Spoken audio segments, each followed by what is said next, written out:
आपको अभी 100 फीवर है, मैंने मेडिसिन रख दी है, याद से ले लीजिएगा। मैं ठीक हूँ, मामूली सा बुखार है, दवाई की जरूरत नहीं है। दवाई की जरूरत है कि नहीं ये आप नहीं, मैं डिसाइड करूंगी। चुप करके आपने खा लेनी है। मैंने कहा ना मैं ठीक हूँ, तुम खामखा तंग कर रही हो मुझे।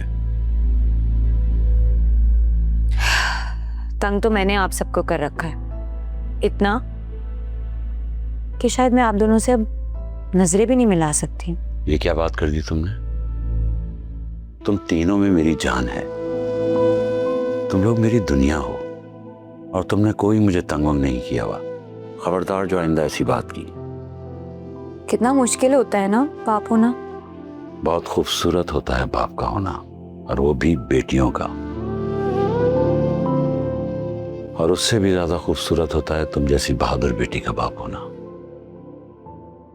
ये मुश्किलें, ये मसले, ये सब तो जिंदगी का हिस्सा है। इंशाल्लाह ये वक्त भी गुजर जाएगा। बाबा आपको पता है, मैं 10 बार भी पैदा हो जाऊं ना, तो मैं आप दोनों की मोहब्बत का कर्ज सारी जिंदगी नहीं उतार सकती। मैं बहुत खुशकिस्मत हूँ कि मुझे आप जैसे माँ बाप मिले। इसमें क्या बड़ी बात है, हर बाप अपनी बेटी को शहजादी मानता है, और हमेशा अल्लाह से दुआ करता है कि उसे इतना अमीर बना दे जितना उसे उसकी बेटी समझती है।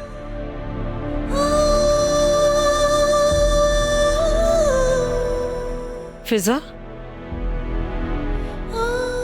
बेटा अकरम आया है बाहर, ड्राइंग रूम में बैठा है, जाओ जाकर मिल लो उससे। ठीक है मैं जाती हूँ, और आप ना जब बाबा को बोले अब आराम करें, उनको ना दवाइयों की जरूरत है और आराम की ना।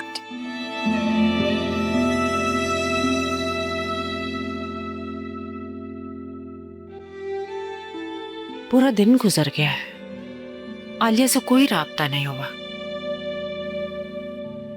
पता नहीं उसका फोन क्यों ऑफ है। शायद हमने उस पर जरूरत से ज्यादा बोझ डाल रखा है। तो और क्या करें? मुझे तो कभी कभी लगता है जैसे आलिया इस घर का बेटा हो।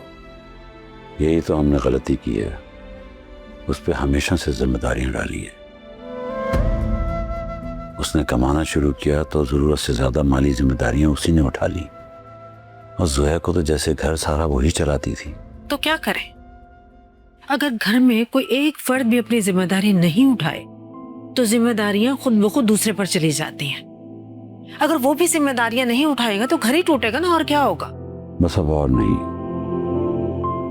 उसे कॉल करना होगी तो खुद कर लेगी। हमें उस पर मजीद जोर जबरदस्ती नहीं करनी चाहिए, खास तौर पे अकरम और फिजा के सिलसिले में।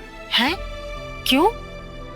वो जो सुल्तान की तलवार सर पर लटक रही है उसका क्या करेंगे? मुझे अब सुल्तान से डर नहीं लग रहा, जो होगा देखा जाएगा। मैं अपनी बेटियों पे अब गैर जरूरी बोझ नहीं डालूंगा। मुझे अफसोस है कि मैंने आलिया को खामखा इतना प्रेशराइज किया। क्या हो गया है आपको? कैसी बातें कर रहे हैं आप? अगर ये निकाह नहीं हुआ तो कौन ब्याहेगा हमारी बच्ची को? लोग उंगलियां उठाएंगे हमारी बेटी के किरदार पर। उठाने दो, हम मारने वाले का हाथ रोक सकते हैं, बोलने वाले की जबान नहीं। और अकरम दुनिया का कोई वाहिद मर्द नहीं है।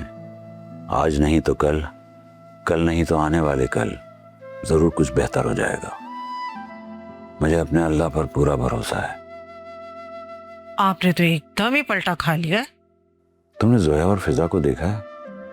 शाम से मेरे बिस्तर से लगी हुई हैं, और अगर आलिया को पता चल जाता तो वो भी इसी तरह करती। जब मेरी बेटियां मुझसे इतना प्यार करती हैं, मेरा इतना ख्याल रखती हैं, तो मैं क्यों उन्हें बोझ समझ रहा हूं? जिस अल्लाह ने बेटियां दी हैं वही उनका तहफ़्फ़ुज़ भी करेगा। आप भूल गए? आज सुबह ही उस सुल्तान का वॉइस नोट आया था, कैसे फिरौन बना हुआ था। और तुम क्यों भूल रही हो कि हर फिरौन के लिए मूसा है? बेशक। तुम परेशान मत हो, सब कुछ उस पर छोड़ दो। जहां सारे दरवाजे बंद हो जाते हैं वहीं उसकी रहमत का दरवाजा खुल जाता है।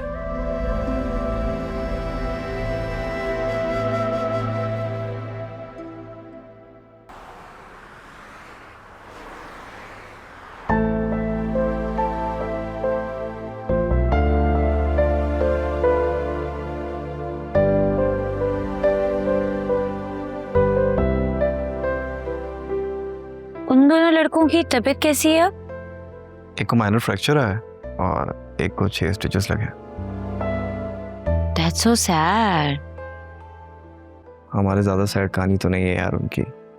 आलिया का नंबर ऑफ जा रहा है, पता नहीं वो कहाँ गायब हो गई है। अम्मा पापा इतने परेशान हो रहे हैं उसकी वजह से। दादी से बात हुई थी मेरी, वो तो कह रही थी भाभी लंच टाइम पे घर आई थी। What? लंच टाइम पे? Anyways, तुम्हारी नौशीन आंटी से कोई बात हुई हमारे रिश्ते के बारे में?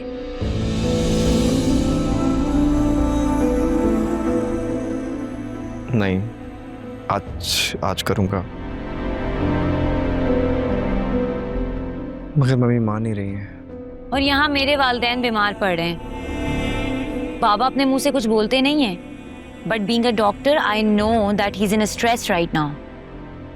अगर मम्मी नहीं मानी तो हम कोर्ट मैरिज कर लेंगे। बिल्कुल भी नहीं। मुझे तो पहले ही ये बात हर्ट कर रही है कि मुझे तुमसे शादी के लिए बार बार बोलना पड़ रहा है। Court marriage? नो वे।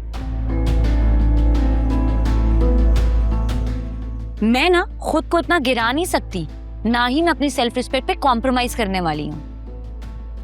500 जी 500 लोगों के बीच में अगर तुम मुझे ब्याह के लेके जाओगे ना तो ठीक है, वरना मैं कोई इतनी गई गुजरी नहीं हूँ कि मैं अपनी सेल्फ रिस्पेक्ट पे कॉम्प्रोमाइज करूँ। मैं अपने घर में ही ठीक हूँ। और सुल्तान, उसने जो हम सबकी जिंदगी जीर्ण कर रखी है। अल्लाह मालिक है, जिसने मुझे इतनी मुश्किलों से निकाला है वो मजीद भी निकाल लेगा, कोई ना कोई वसीला बन जाएगा।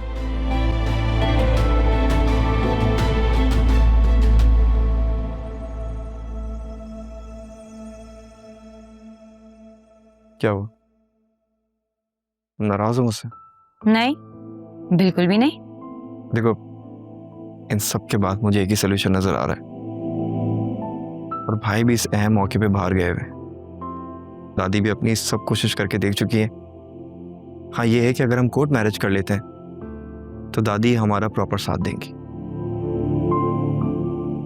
ये बात तो मैं दादी ने खुद कही है। हाँ, उन्होंने मुझे यही कहा है कि मैं जो भी डिसीजन लूंगा वो मेरा साथ देंगी। अब तुम बताओ, तुम क्या चाहती हो? मुझे ये तो नहीं मालूम कि अब मुझे क्या करना है, पर हाँ इतना जरूर मालूम है कि मुझे ऐसा कोई कदम भी अब नहीं उठाना जिससे एक अगवा-शुदा लड़की के किरदार पर कोई उंगली उठे या उस पर कोई बात करे।